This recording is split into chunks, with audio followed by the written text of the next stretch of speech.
যুক্তরাষ্ট্রে জ্বালানি তেলের দাম কমাতে কঠোর অবস্থানে গিয়েছেন দেশটির প্রেসিডেন্ট ডোনাল্ড ট্রাম্প।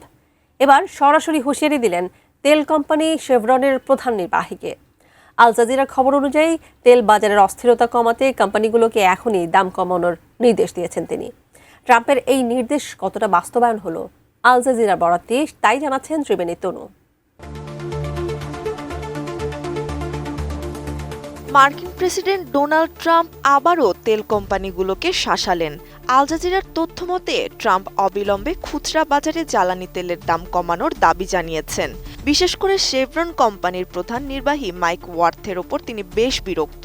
ট্রাম্পের দাবি তার প্রশাসনের সহযোগিতার কারণেই তেল কোম্পানিগুলো এখন লাভের মুখ দেখছে। সামাজিক মাধ্যমে ট্রাম্প লিখেছেন, তার দূরদর্শী নেতৃত্ব না থাকলে তেল শিল্প এতদিনে ধ্বংস হয়ে যেত। তিনি উদাহরণ দিয়ে বলেন, ভেনেজুয়েলার শেভরনের ফিরে আসা তার কারণেই সম্ভব হয়েছে। এখন কোম্পানিগুলো প্রচুর অর্থ আয় করছে, তাই সাধারণ মানুষের সুবিধার কথা চিন্তা করে দাম কমানো উচিত।